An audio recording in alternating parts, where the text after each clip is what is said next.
Likutei Sichos, Chelik Tezvav, volume 15, the second Sicha for Chanukah. This is a Sicha discussing a very interesting rule in the Rambam, which discusses a situation in which one has enough money for either Chanukah candles or the Shabbos candles when they both coincide. And also from the particulars of the expression of the Rambam and the choices of his examples, we will actually come to a deeper understanding and appreciation of the concept, the idea of the candles of Chanukah. Just a general thing worthwhile to know before we begin the Sicha. The reason for why we light Shabbos candles. This is a mitzvah d'Rabbanan. This is a mitzvah which the sages enacted. And the primary reasons given for it is either because of shalom bayis, peace in the home, that it says, quote, shelo yikoshel be'etza be'evan, that a person should not stumble over an object, a large object, let's say a piece of wood or a stone or something, thus creating some kind of discord in the home. Or another reason that's given is because this falls into the category of oinik Shabbos, or the pleasure of Shabbos, because the expression in Rashi is b'nei beisoy mistarim leishe v'chashach, because the people in the household will actually have discomfort or tsar, they'll have pain in sitting in the darkness.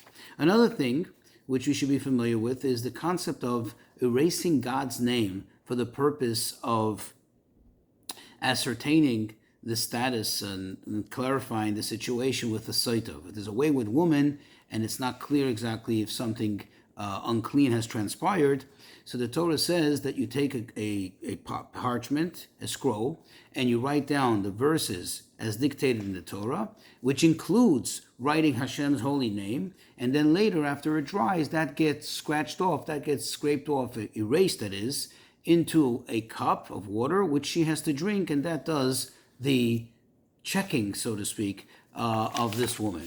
And that is for the purpose of ultimately bringing peace between husband and wife. So let's go into it. In the end of the laws of Chanukah, the Rambam says as follows, that if one had before him Ner Beisai, literally translating the candle of his home, meaning the Shabbos candles, and Ner Chanukah, that means he doesn't have enough money to purchase both. He can only do one or the other. Or, another example he gives, if somebody has Ner Beisai, if he has money sufficient enough to either purchase a candle for Shabbos or wine for Kiddush of Shabbos, Kiddush of the day. Then says the Rambam, Ner Beisai Koidem, the candle for his home, meaning the Shabbos candle, Koidem, comes first, because, says the Rambam, Shalom Beisai, because of the peace of his home.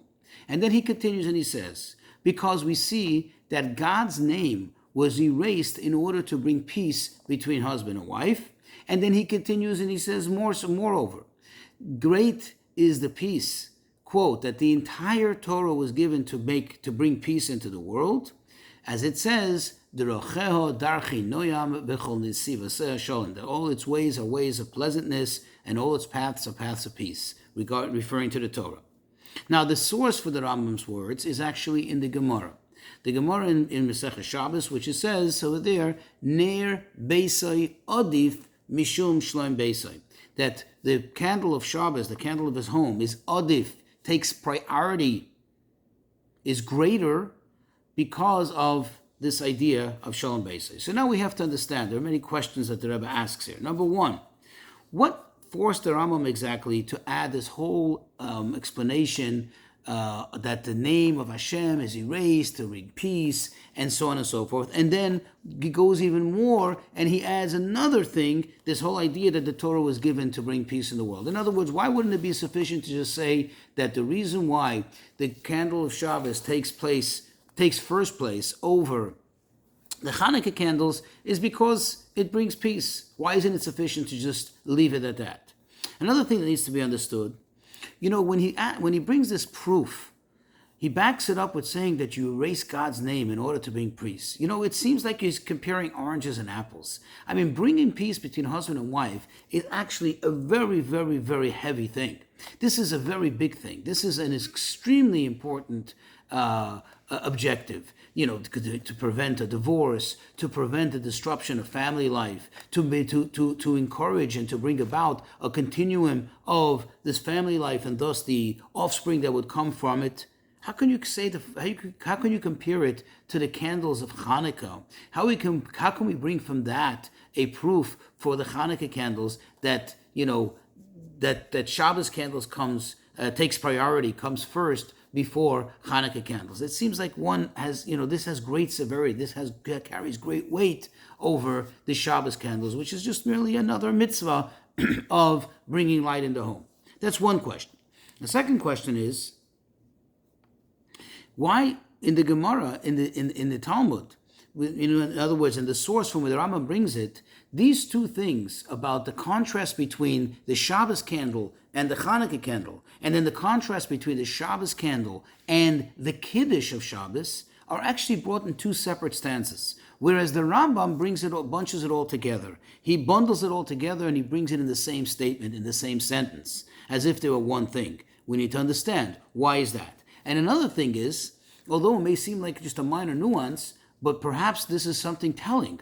Because in the Gemara, in the source of the Rambam's halacha, over there it says, Ner Beisai Odif, that the candle of Shabbos, the Shabbos candles are Odif, they take priority, they're better, they're greater, they're greater, they're more than. Whereas the Rambam only says that they are Koidem, that they just come first, that they come first in order. So is there anything in that? Does that tell us something? Says the Rebbe, to understand all this, first need to add something that's actually very curious and perhaps very obvious.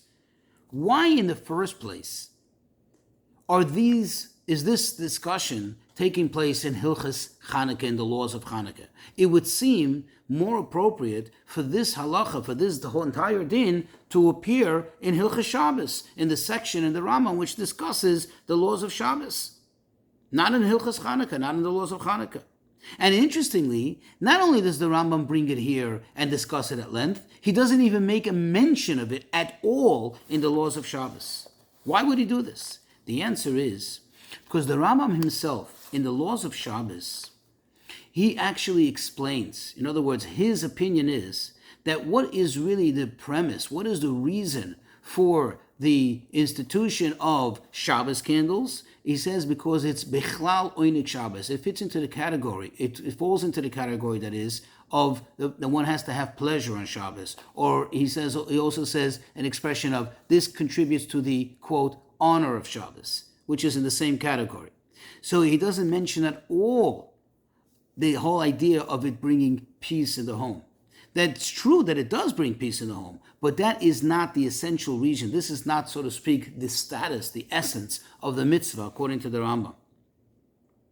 Now, once we know that, now there becomes a difficulty. Therefore, there's some kind of challenge here. There's some kind of difficulty. The question is, what is this idea that we say that the reason why Shabbos candles take priority over Chanukah candles is because of Shalom Bayis, because of peace in the home? The question is, according to the Rambam himself, the candles of Shabbos have nothing to do with peace in the home, or at least that's not their main objective. That's not their main reason. It's just a, so to speak, derivative or fringe benefit of them. But that's not what they're about. Therefore, the Rambam was compelled to address this and answer it by writing this in Hilchos Chanukah to tell us, and also adding that the reason why we see, or how we know that Shalom Bayis takes priority, takes precedence over other mitzvahs, is because of this whole idea that Hashem even allowed for his name to be erased. In other words, to tell us the following, that the reason why the candles of Shabbos take precedence over the candles of Chanukah, this stems from the fact that Shalom, peace, bringing peace, the concept of peace in general, note the word in general, is of the greatest value. In other words, that the status, it gives us the status that Shalom, when you say that something is being done because of, to encourage peace, to bring peace, the idea of it is, the interpretation of it is, not that you're pushing away one mitzvah, in order to fulfill another. It's not that one mitzvah is negating the other. It's that in general, the whole idea of mitzvahs in general, says the Rambam, all mitzvahs is, quote, to bring peace, is to generate more peace. And therefore, when for whatever reason, one says this mitzvah takes precedence to the other, you're not pushing away the other mitzvah. What you're just saying is that essentially they're both leading up to the same objective, which is to bring peace in the world. It's just that in this particular situation, this mitzvah will come first over the other, but you're not negating the other mitzvah because you're observing the same thing. You're reaching the same objective, the same goal of bringing peace in the world, but you're just doing it now, not by that means, but by this means. And therefore he brings the proof from erasing the name. We'll see how apropos it is and how exactly it fits in. You see, when you erase the name of Hashem, it's not that you say Hashem says, okay, I allow you to erase my name. Okay, you can now erase it in order to bring peace. It's more than that. We see that there's a positive action. There's not just a passive thing, but there's something positive that takes place over here. There's an assertive action that takes place. Because in order to erase that name of Hashem, you don't just take a passage from the Torah that has already been written. Rather, you write it for this purpose. In other words, you do an act of a mitzvah in order to later erase it and to bring peace between husband and wife. And this shows us how immense and how great this concept of peace, of shalom, that really is the purpose and objective of the entire Torah. That it becomes, so to speak, a mitzvah in itself. That you have to actually write this Megillah, this scroll, with Hashem's name in its entire holiness, as you would write a Torah, as you would write tefillin, as you would write any time you write Hashem's holy name, and with the intent and purpose of erasing it. And now we can also appreciate why the Rambam changes that expression, and even though he's quoting from the Talmud, but he doesn't say Ner Beisai Odif, like the Talmud says, that the Shabbos candles are Odif, that they are better, that they are greater than, but rather he says Koidem, that they just take precedence, they come before. Because he's telling us it's really essentially all the same thing. It's not like one mitzvah is greater than the other, and therefore it can squash the other mitzvah, it can negate the other mitzvah. But rather that they're essentially all the same thing, but in this particular case, this will take precedence. You can't do both, so you'll have to do this one comes first, and therefore you're going to in actuality, you're going to do this one and not the other one. And in order to better understand this and to better clarify this, that you're not pushing away a mitzvah, you're not negating a mitzvah for the benefit of the other, but rather they're really essentially all doing the same, and it's just that it happens to be that one is coming before the other. Now we understand why he adds, and he says that the entire Torah was given in order to bring peace in the world. In other words, every single mitzvah essentially is to bring peace in the world. And therefore, it doesn't really matter which mitzvah is what. Every single mitzvah has the same objective. And therefore, when you do one mitzvah instead of the other mitzvah, you're really observing and reaching the same goal at the end of the day.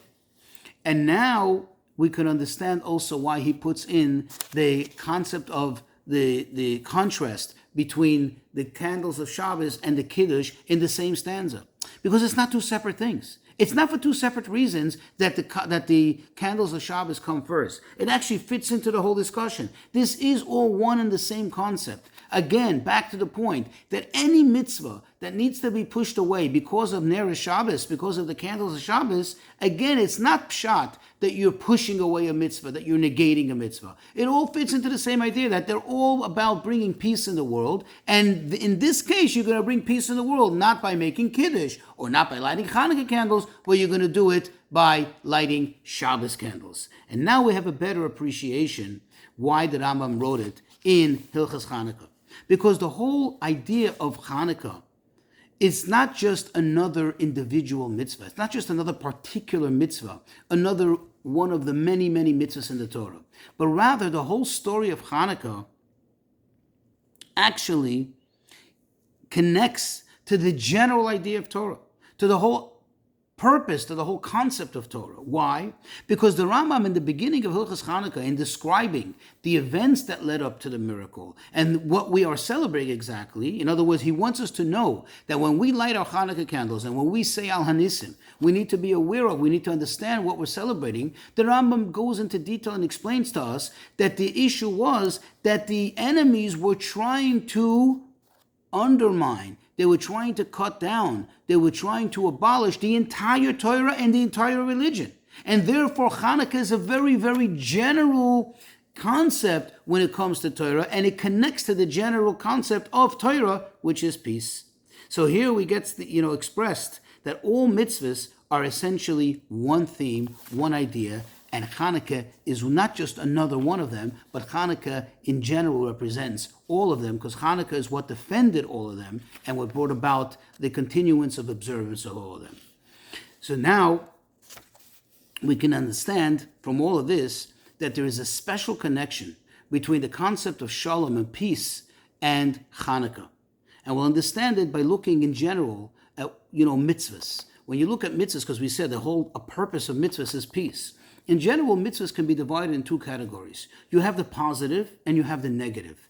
Positive meaning that there's an action that you have to take, which generally this is the mitzvahs aseh, the positive commandments. And then there is a kind of a negative thing, which you do something or you don't do something in order to negate the bad. Not so much to generate good, but to crush down, to push away the bad.